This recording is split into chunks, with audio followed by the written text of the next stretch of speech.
दोस्तों नमस्कार। आप सबका सारांश के मंच पर स्वागत है, वंदन है, अभिनंदन है। दोस्तों गुजारिश है कि मेहरबानी करके इस चैनल को सब्सक्राइब ज़रूर कर लीजिएगा तथा वीडियो को लाइक करना और शेयर करना हरगिज़ मत भूलिएगा। हम इसके लिए आपके आभारी रहेंगे। जय श्री राम। दोस्तों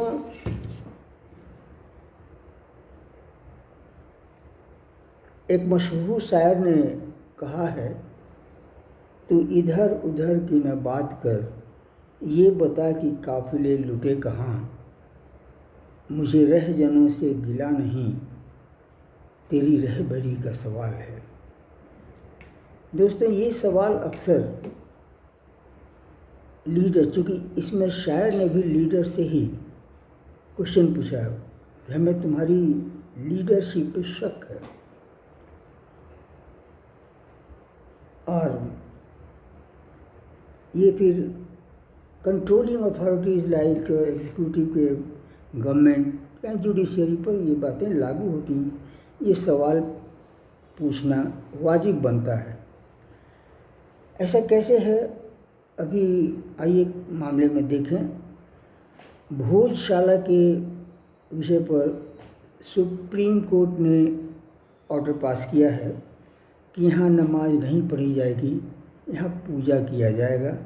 और उसने ये डिक्लेयर कर दिया कि यह भोजशाला था, इसका और कोई भी औचित्य नहीं, और अगर था तो कृत्रिम था, ऐसा ही कुछ है। लेकिन साथ ही उन्होंने, माननीय सर्वोच्च न्यायालय ने यह भी कहा कि ये काशी, मथुरा और संभल के मामले में दोनों पक्ष साथ बैठकर विमर्श कर लें और कोई इसका कोर्ट के बाहर एक अस्थायी समाधान पर पहुंच जाए। इसे मंडावली कहते हैं, मांडवाली। लेकिन बात दुखद है कि ना तो हिंदू पक्ष और ना ही मुस्लिम पक्ष इस मांडवाली से एग्री करते हैं। दोनों पक्षों ने इस मांडवाली को इनकार किया है। हिंदुओं का कहना है कि हमारे पास जब हमने मुकदमा किया और जब हमने ये प्रमाण और तथ्य प्रस्तुत किए ही, और जब उसके आधार पर निर्णय देने की बात आई, तो हम मांडवाली में क्यों जाएं, और मांडवाली में जाना था तो इनकी क्या ज़रूरत थी। और उधर से मुस्लिम पक्ष का कहना है कि ये अदालत 1991 के वर्शिप एक्ट के मुताबिक इस मामले की सुनवाई कर ही नहीं सकती। ये दोनों इस पर हैं। अब मूल सवाल पर आइए दोस्तों कि कोर्ट को अपना एक फैसला देना चाहिए जहाँ की रीट पिटीशन, हालांकि उन्हें ये करने का अधिकार है, निगोशिएट करने का मांडवाली का अधिकार है। लेकिन अगर दोनों पक्ष एग्री नहीं करते हैं तो फिर मामला लौट कर उसी कोर्ट में आएगा और उन्हें सुनवाई करना होगा आगे, यानी सुनवाई की जाएगी।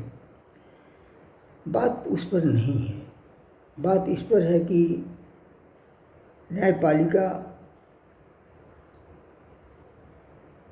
की कुछ बातें जो हैं इसे स्वस्थ नहीं लगती हैं और न्याय को थोड़ा मोल्ड करती हैं, उसके शार्पनेस को भोथर बनाती हैं। जैसे एक उदाहरण देते हैं हम आपके पास, हल्द्वानी का मामला था जहाँ भारतीय रेल का करीब 80 एकड़ का प्लॉट था, तो और भी बड़ा, यानी है तो और भी बड़ा, लेकिन जिसमें 80 एकड़ का पूरा क्षेत्र लोगों ने रहना शुरू किया टेंट डाल के। वैसे उसके बाद पक्के मकान बन गए, 2 मंजिला मकान बन गए। लोगों की दूसरी पीढ़ी अब रहने लगी यहाँ पर। वो पीढ़ी अब रिटायर्ड हो गई है, दूसरी पीढ़ी अब कामकाजी हो गई है। वहाँ के मामले में विंटर सेशन के लिए कोर्ट बंद होने के पहले हल्द्वानी का मामला आया। हाँ, ये बता दें कि सुप्रीम कोर्ट के पहले हाई कोर्ट ने इस पर स्पष्ट निर्णय दिया कि सुनवाई का अधिकार है या नहीं है, ये तो अलग पहलू है। मूल बात यह है कि अगर सुनवाई का अधिकार बनता है तो उस स्थिति में मुस्लिम पक्ष के पास अपनी दावेदारी प्रस्तुत करने के लिए उसके पास कोई भी वाजिब दस्तावेज नहीं है, कोई वाजिब कागज़ का टुकड़ा नहीं है, और इसलिए ये ज़मीन भारतीय रेल की मानी जाती है और देवभूमि की सरकार को आदेश दिया जाता है कि इसे खाली कराकर इसे भारतीय रेल को, अतिक्रमण को हटा करके अतः भारतीय रेल को सौंप दे। चलिए, वो तो सिर्फ हाई कोर्ट ने कहा। जब ये मामला सुप्रीम कोर्ट में गया तब तक ठंड काफ़ी हो गई थी। सुप्रीम कोर्ट में माननीय न्यायालय ने कहा कि जो लोग दो पीढ़ियों से यहाँ रह रहे हैं, कितने हज़ारों लोग हैं यहाँ, आप उनसे ये उम्मीद नहीं कर सकते हैं कि इस ठंड में एक सप्ताह के अंदर वो खाली करें और कहीं चले जाएं। नहीं कर सकते हैं। इसलिए मानवता के आधार पर ये राज्य सरकार को इनके पुनर्वास की जिम्मेवारी लेनी होगी और इनका पुनर्वास जो है सुनिश्चित करना होगा। बाद में इस आदेश पर विचार करने में हुआ कि भाई ठीक है, प्रधानमंत्री आवास योजना में इन लोगों को एकोमोडेट कर दिया जाएगा, लेकिन उस केस का क्या हुआ, उस रेट का क्या होगा, और उससे भी बड़ा ये मामला जो है कॉन्स्टिट्यूशनल क्राइसिस क्रिएट करता है। कैसे? ये कोर्ट का ऑर्डर ये प्रोवोक करता है या फैसिलिटेट करता है कि आप जहाँ कहीं भी सरकारी ज़मीन खाली देखें उस पर कब्जा कर लीजिए और आप जैसे भी रहें उस ज़मीन पर कुछ दिन रह जाएं, तो उसके बाद उसका पुनर्वास करने की जिम्मेवारी राज्य सरकार की होगी और आपको कभी ना कभी आपकी अगली पीढ़ी को एक पक्का छत का मकान मिल जाएगा। तो अतिक्रमण जैसे कुकर्म का क्या हुआ, उस आपराधिक मामले का क्या हुआ? और तो अंततः बात यह थी, हमने जो अपने ब्लॉग में लिखा था उसमें लिखा था कि सीधी सी बात है, जहाँ संविधान के अनुच्छेद तथा भारतीय न्याय संहिता और भारतीय ये दंड संहिता जो भी है उसकी बात आती है तो उसके लिए कोर्ट की ज़रूरत है, कोर्ट ऑफ लॉ की ज़रूरत है, उसमें सुप्रीम कोर्ट ऑफ लॉ की ज़रूरत है, उसमें मानवीय आधार की कोई ज़रूरत नहीं। लेकिन the moment humanitarian ground becomes the primary base to ये order in this case, then court is not required. Court की कोई ज़रूरत ही नहीं है। आप सीधे कह दीजिए कि भाई स्टेट और ये आप लोग समझ लीजिए, ज़रा मानवीय दृष्टिकोण से ध्यान रखिएगा। ऐसा नहीं हुआ, लेकिन ये कुल मिलाकर के बहुत सारी कुरीतियों को जन्म देने वाला हुआ। मैं ये सर्वोच्च न्यायालय से क्षमा मांगते हुए कहना चाहता हूँ कि ये आदेश किसी की समझ में नहीं आ रहा कि है क्या ये आदेश, अब उस पर से भी सुप्रीम कोर्ट का ऑर्डर हुआ। दोस्तों, ये बहुत उदाहरण देते हुए हम इस बात का उदाहरण दिया था कि इन लोगों की कौम जो है या यह वर्ग विशेष जो है, वो जहाँ भी खाली ज़मीन देखता है उस पर इसका दिमाग आ जाता है। आपको वक्फ में लैंड एक्विजिशन फॉर्म जो है एक्ट, उसका क्या ही सुंदर वर्णन है। उसका जो ऑथराइज्ड अथॉरिटी है वो जिस ज़मीन पर हाथ रख देगा ये वक्फ की ज़मीन है, वो वक्फ की ज़मीन हो जाएगी और वहाँ रहने वाला आदमी अपना दावा देकर साबित करता रहे और वहाँ अतिक्रमण हटाने की मांग करता रहे, अंततः उसे अपना छोड़कर किसी दूसरे स्थान पर जाना पड़ेगा। और इसके पैरेलल में जहाँ एक्विजिशन एक्ट वो नहीं दूसरा हो, तो लैंड ये वक्फ बाई यूज़र, मतलब आप किस मकान में हैं, उसमें आपके कोई जान पहचान के दोस्त आ जाते हैं, एक कमरा मांगते हैं कि भाई और कहीं जगह नहीं मिला, कमरा दे दो रहने के लिए, तो बाहर में आपको कोई कमरा है, आप उसे दे देते हैं रहने के लिए। बाद में नमाज़ पढ़ते हैं, कुछ और लोग मान लीजिए सजदे करने आते हैं, प्रेयर करने आते हैं, कुछ भी करने आते हैं, पूजा पाठ करने आते हैं, तो अलग अलग दिन में वो लोग अलग अलग तरीके से बैठते हैं और अपना करते हैं। लेकिन वक्फ वाला समुदाय जो है उसे वक्फ बाई यूज़र के नाम से डिक्लेयर कर देता है। आपकी ज़मीन भली भली भांति जो अपनी आपके कब्ज़े में थी वो वक्फ के कब्ज़े में चली जाती। दोस्तों, ये शुद्ध लैंड जिहाद है, लेकिन इसको सर्वोच्च न्यायालय के इस प्रकार के निर्णयों से बल मिलता है। अब ध्यान लगाकर देखें तो संभल हो, उसके पहले का केस देखें,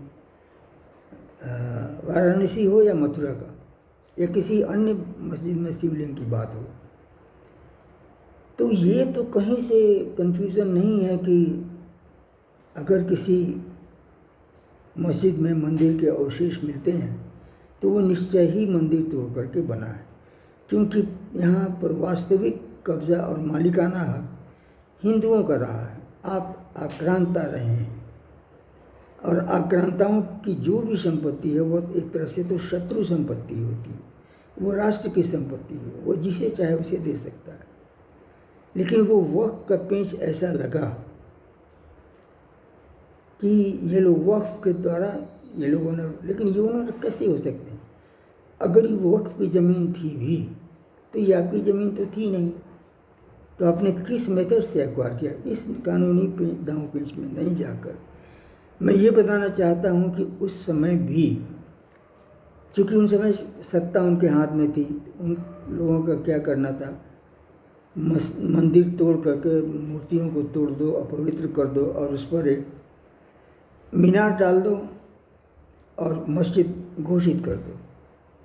उन्होंने एक भी मस्जिद कहीं पर नहीं बनाई है, किसी खाली ज़मीन में कोई मस्जिद नहीं बना, सब किसी न किसी ढांचे को तोड़कर उस पर बनाया।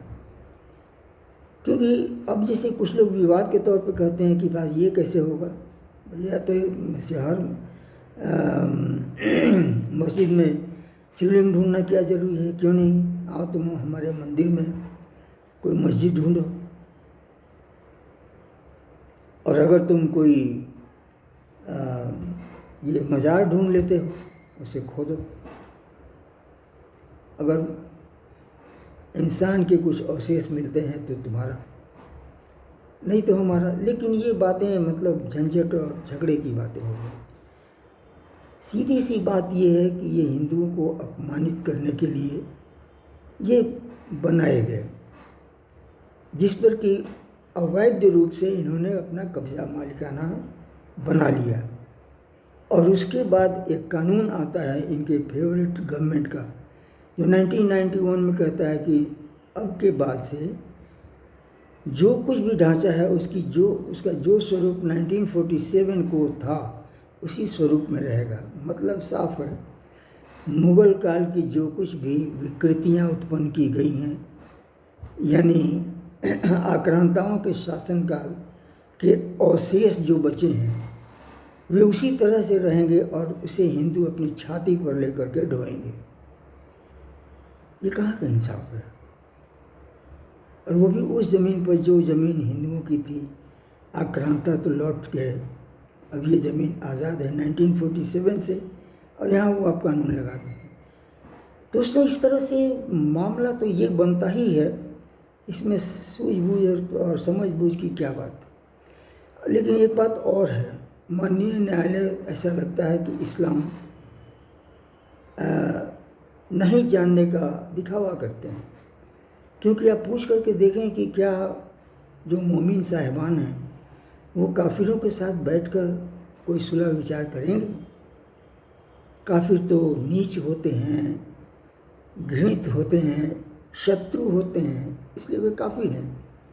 उनके साथ बैठकर कोई गुफ्तगू कैसा, नहीं करेंगे वो। इसलिए आप इसमें वक्त जाया क्यों कर रहे हैं? अब तो इंसाफ की बात है, या तो सीधी बताइए। अगर ईमान की बात कहना चाहते हैं तो ये तो हिंदुओं की थी, आक्रांताओं ने इसे लिया, इसका रूप बदला, और अब हिंदू मांग रहे हैं अपनी अमानत। हुजूर के क्षमा कीजिएगा, उच्च न्यायालय के हुजूर में ये मामला है, इंसाफ की उम्मीद है। जय श्री राम।